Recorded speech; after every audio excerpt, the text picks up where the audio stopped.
To make it compelling. So, yes, exactly. And this is really at the key of Tesla. It is a car that you will covet, that you want to drive. That happens to be very good for the environment.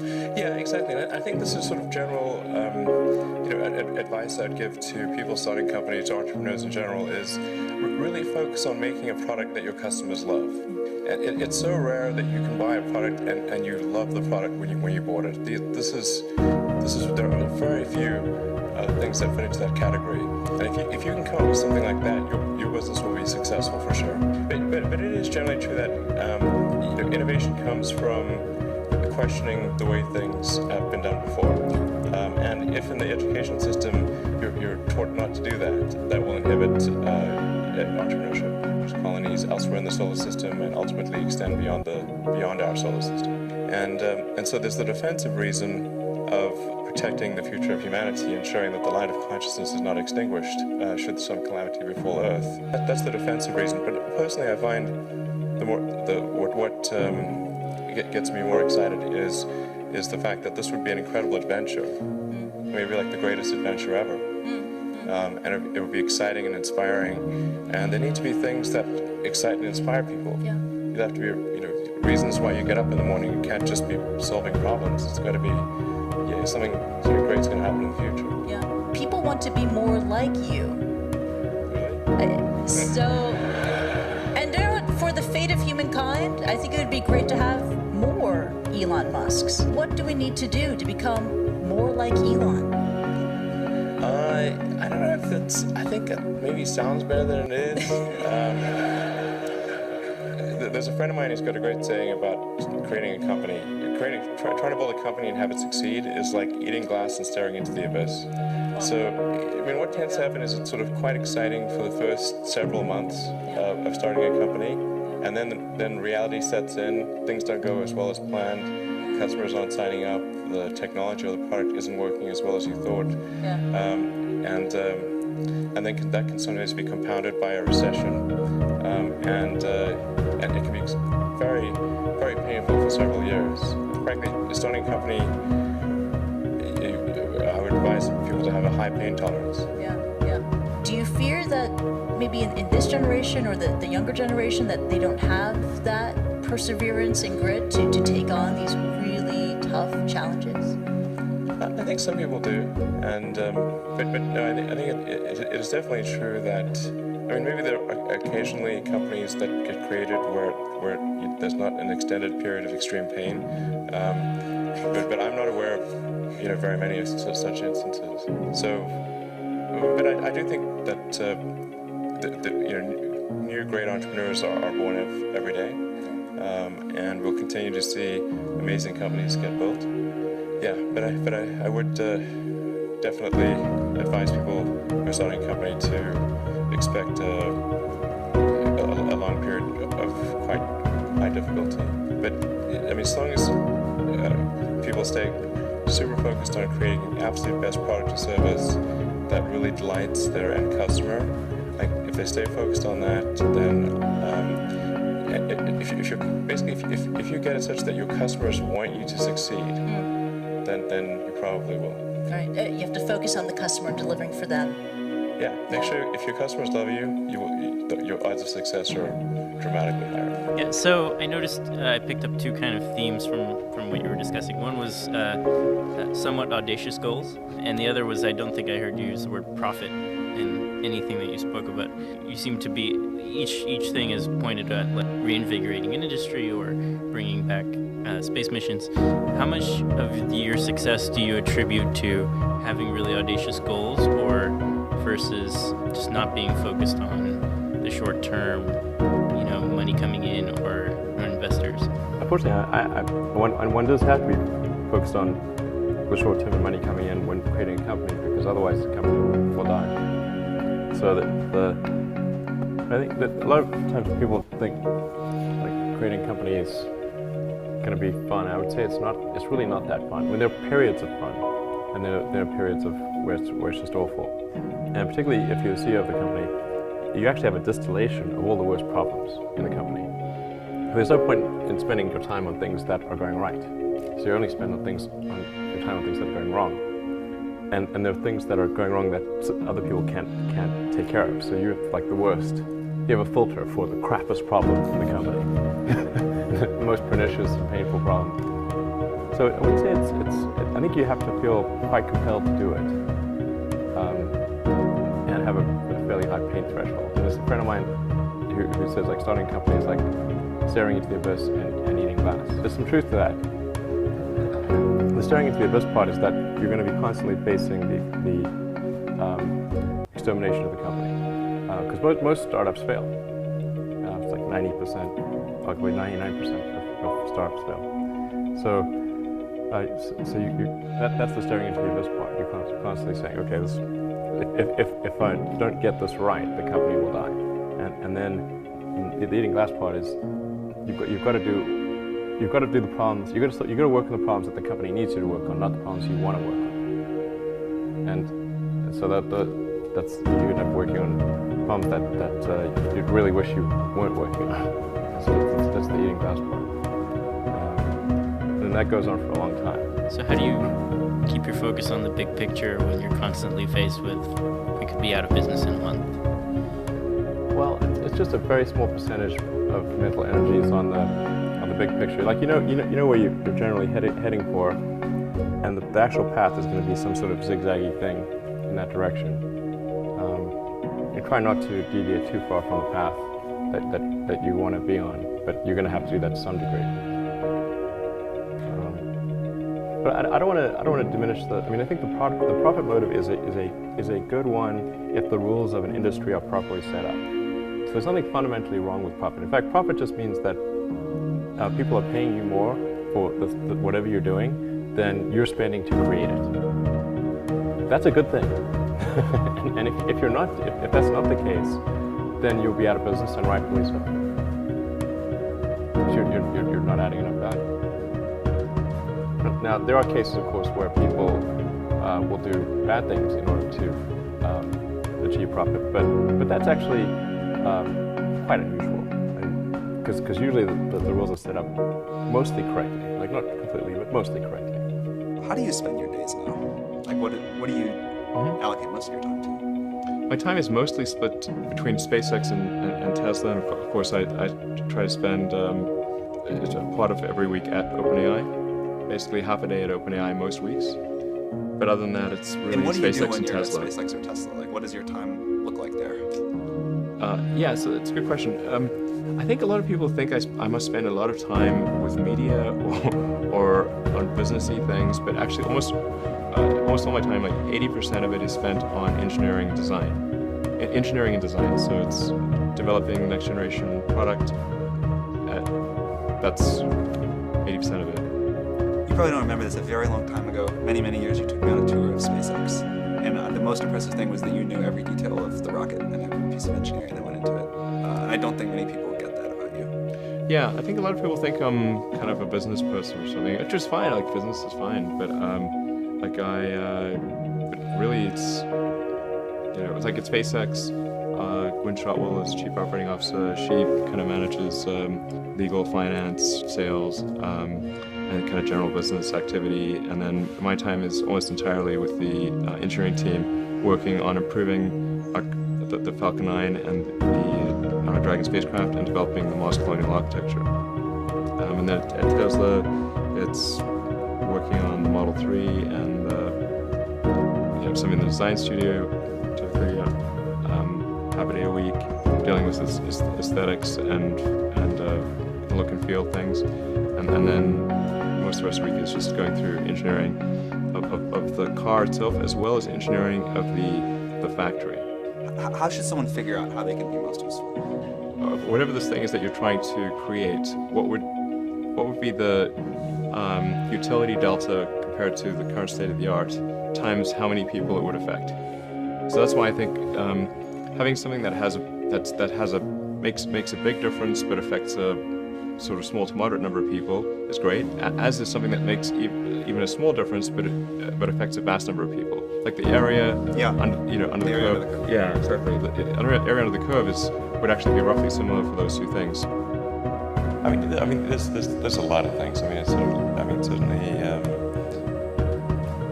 listen more to critical feedback. I mean, like a lot of things I learned in college actually were pretty helpful. I mean, the physics approach to thinking is very good, like the first principles approach. And you applied that broadly? Yeah, applying the first principles approach to thinking is, I think, a good way to figure out counterintuitive situations. So I thought that was really a helpful thing to learn. Whereas there's many things that need fixing in the world, and students here probably could think of a long list, many of which you could probably imagine solutions to using the physics first principle approach. But has there been any framework or idea you've used to filter out what you don't do, what you don't pursue? I mean, well, if you sort of follow what I did initially was, you go back to like college times, I was working on energy storage technologies for electric vehicles, and that's what I was going to pursue at Stanford. Actually, was work on like advanced capacitors and batteries to improve the energy density for electric vehicles. And then the internet was kind of happening. It was clear like the internet was happening like back in like 94, 95, and I wasn't sure if what I worked on in the PhD would actually be useful. So I was really concerned that if I... Why? Timing, or what was your intuition? Meaning, I think it could be academically useful, but not practically useful. I think it could result in a PhD and adding some leaf to the tree of knowledge, but then discovering that, well, it's not really gonna matter. Like that's, is it gonna be a good enough thing to actually be used in an electric vehicle? I wasn't sure. I mean, so it was like, I was uncertain as to whether success was one of the possible outcomes. Like I thought maybe it was, but I wasn't sure. And then I thought, well, if I watch the internet get built while I'm doing this, that would be really frustrating. There's a sense of that eminent timing, that was the time for the internet, and maybe the other stuff could wait or be on the back. Was it always there as like one day I'll get back to that, or was it just like... Yeah, I thought probably I'd get back to it, and did end up doing that. But yeah, I thought sort of the internet was happening, like really taking off, although most people weren't aware of it in '95, and so I figured like electric vehicle technology, energy storage technology, there'll be some sort of natural progression in that, and I could come back to it later. But the internet, was really, that was the moment to really do something. Although in '95 it wasn't obvious that you could actually make any money on the internet. This was like nobody, until Netscape went public, I think at the end of '95, nobody even thought there was like you could make a valuable company on the internet. It wasn't as obvious as it seems now. Yeah, like now it seems really obvious, but back then it was not at all. And then the internet is also helpful because it's anything to do with software is a low capital endeavor. So I didn't have any money. I just had a bunch of student debt. But software you can just write, like by yourself, and you don't need a lot of atoms. Like you don't need a lot of tooling and equipment, and so it's not capital intensive. So the ability to start a company, if it's software related and it's the first company, is much easier.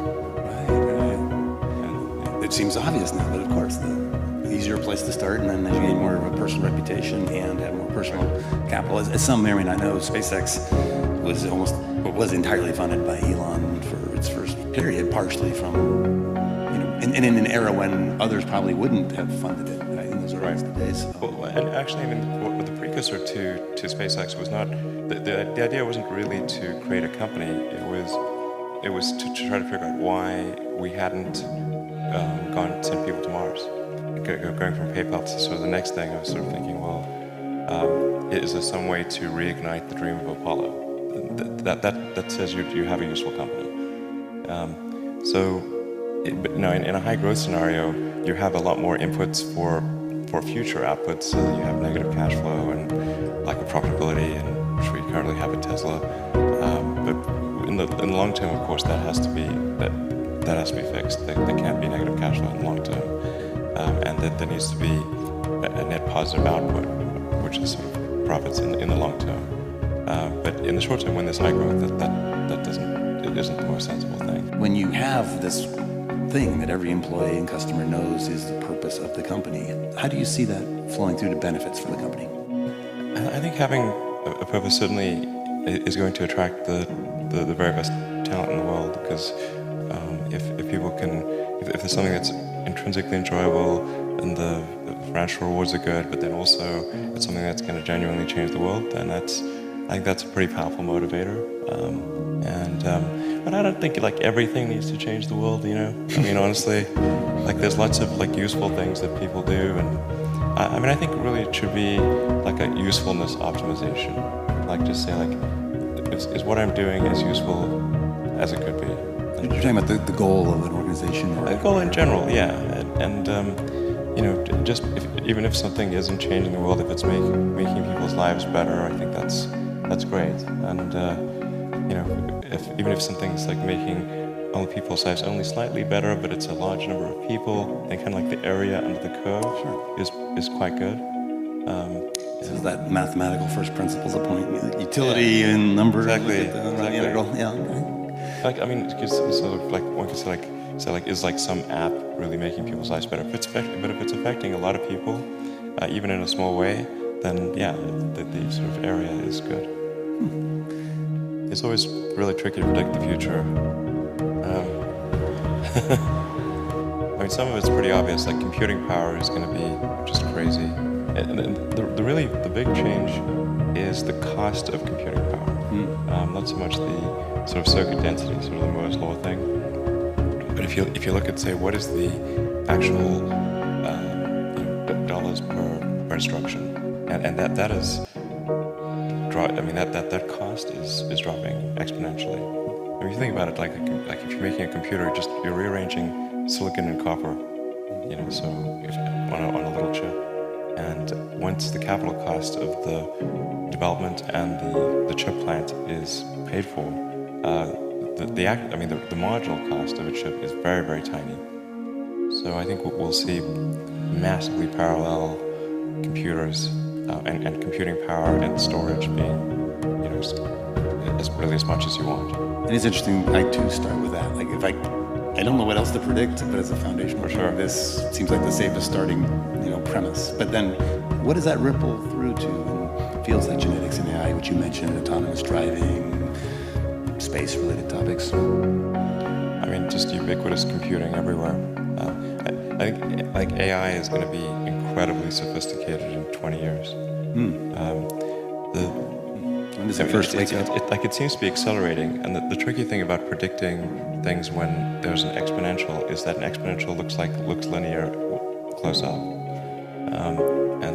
but it's not linear. So, and AI appears to be accelerating, from what I can see.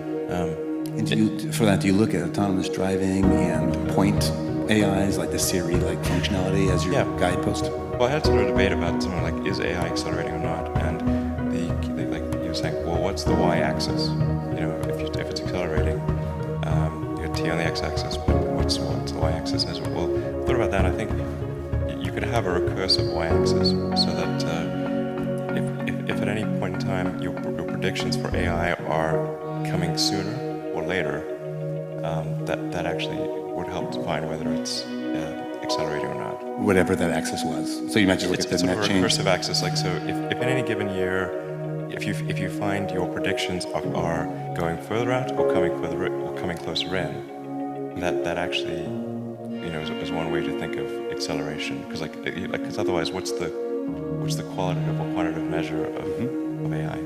And I can certainly say that with autonomous driving, you know, 3 years ago I thought it was 10 years away.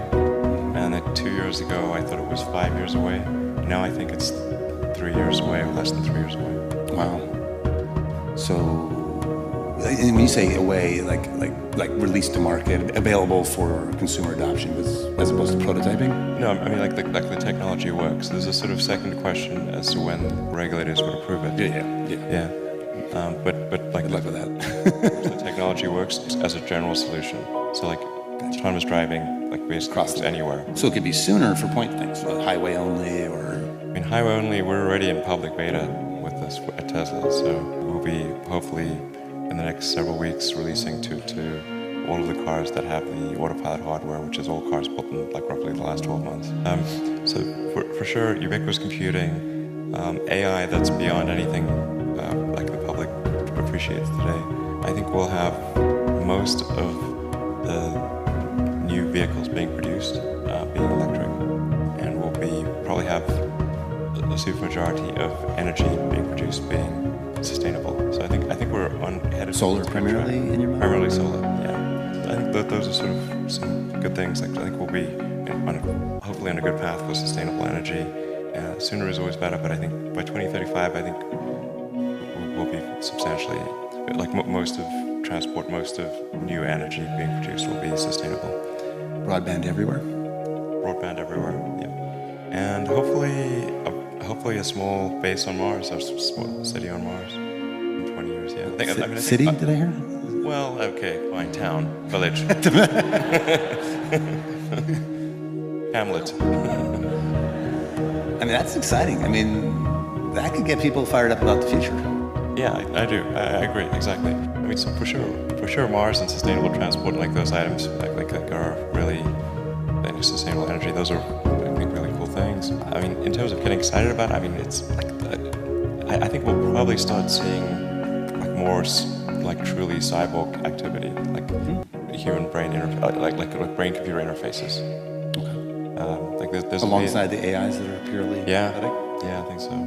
It's the only way we can relate, I think, and have a conversation. Yeah. I mean, there are amazing things happening these days like this. They've been able to figure out how to do an artificial hippocampus in rats and monkeys, and now they're looking at doing that to solve severe epilepsy.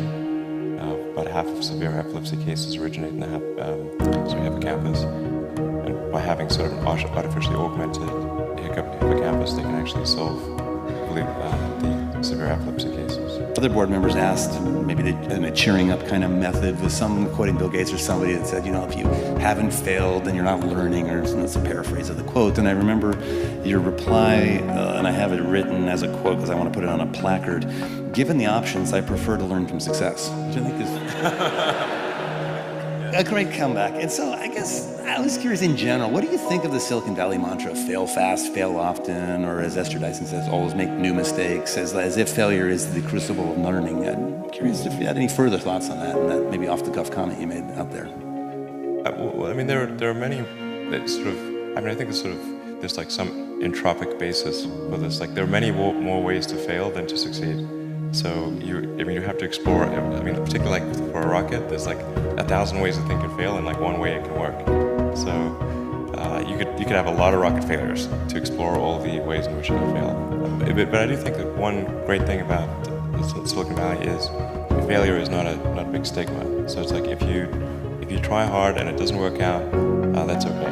Like you can learn from that and do another company, and it's not a big deal. And I think that's really one of the great things about Silicon Valley. Interesting. Do you also, I'm curious if either on it seems to me that on the system design side, you can accommodate a likely failure of subcomponents, and so much of the elegance of, let's say, a Falcon 9 or a Falcon 9 Heavy as an ultimate incarnation of this vision of how the rocket should be built, to say, hey, parts will fail, but here's how the system can succeed. And I'm curious if there's any other thoughts along that, how to accommodate anticipated failure, and then also maybe managerially, is there ways that you motivate the team either in advance of failure to coach them on, hey, this is going to happen, or in the aftermath of failure to get them fired up to solve it and move forward when it might be dark times? And like, for example, when notions like failure to launch, exploding on the pad, there's all these, it's a very visual, it's public spectacle when you have a setback in the rocket industry. I'm curious how you manage around failure. I mean, I think it's like quite painful and difficult, honestly, and it feels terrible. The company is sort of looking to, me to, rally them, and so I do. But I honestly feel super bad. Like a punch in the gut. Yeah. Yeah. I remember it's almost like a time, like the stages of grief. I remember it. Yeah. I mean, it's particularly with rockets. It's just a really, space is hard, and rockets tend to fail, unfortunately. And even when you've got like a lot of really smart people working super hard to minimize the probability of failure, it's still there, and it's quite significant. People have asked me like, well, why are rockets, especially hard? And part of it is like, everything has to work the first time. Like there's no, you can't do a recall, you can't patch it. It's like 9 minutes to orbit or it's over. And then you can never test the rocket completely in the environment that it's actually going to experience. So you can't fully recreate something that's moving super fast in a vacuum on the surface of Earth. Like you can only really recreate that in space. Is that a limit of the simulation tools? Sorry? Is that a limit of the simulation tools today, or is that a Yeah, absolutely. If there's any error between the simulation and reality, and there's always some amount of error, then that can result in failure. It's a really, really tricky one. It's like, in a software analogy, it would be like if you had to write a whole bunch of software modules and you can never run them together, and you can run them on the target computer. Like when you're testing them, you have to test them individually and not in the actual computer that they're going to run on. Gotcha. Then you put all the modules together, run it for the first time in a completely different or very different computer, and it has to run with no bugs. That is difficult. The software analogies to rocket design are deep. Modular reuse. I mean, there's many of these. Like, for those who aren't familiar, it's not like this is an aerospace engineer by traditional training coming, but is in fact radically changing the industry. I think applying a CS perspective to industry after industry, and like how would computer scientists or a physicist approach the problem, which oftentimes is a solution very unlike the industry incumbents. There's a certain elegance to it, at least from the outside. What do you look for in design? And related, if you'd like, what do you look for in art? Design might be more immediately relevant. I mean, you want to make something beautiful. You want to trigger whatever fundamental aesthetic algorithms are like in your brain. You have, I think, some intrinsic elements that represent beauty, and that trigger the emotion of appreciation of beauty in your mind. And I think that these are actually relatively consistent among people. I mean, not completely. Some people not everyone likes the same thing, but there's a lot of commonality. But I think it is important to combine aesthetic design with functionality.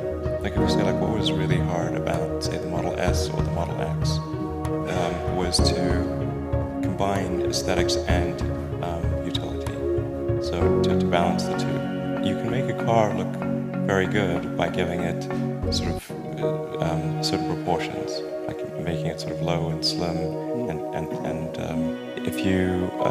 if you do that, the utility is significantly affected. So the big challenge with the Model S was trying to figure out how do we get 5 adults plus 2 kids, because we want to have sort of a 7-seater. The big challenge with the S was having a car that had a high utility and looked good, and the same with the X. So to make a sports car look good is relatively easy, but to make a sedan look good or an SUV look good is quite difficult. And I think another principle is you want to have it feel bigger on the inside than it looks on the outside. And that's also a really hard thing to do. And then really pay attention to the little details, the nuances of design and shape and form and function, and the way it looks in different lights. When something's off, the little thing, how do you experience that? It drives me bananas. Yeah. I mean, the problem is, like, if you can train yourself to pay attention to the tiny details. I think almost anyone can. Although this is very much a double-edged sword, because then you see all the little details, and then little things drive you crazy.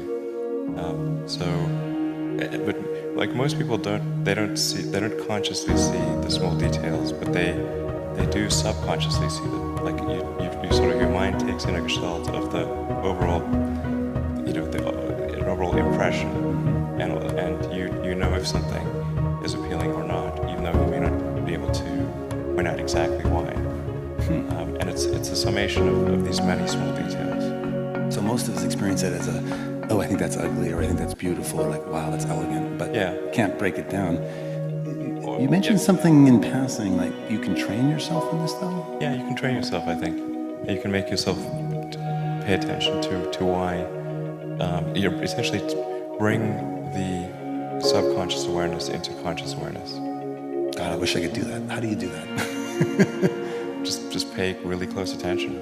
Almost like a meditation on the object and trying to find the details. Like, why do I not like this? Is that what? Yeah, just look closely and carefully. And for any given object, it's geometry.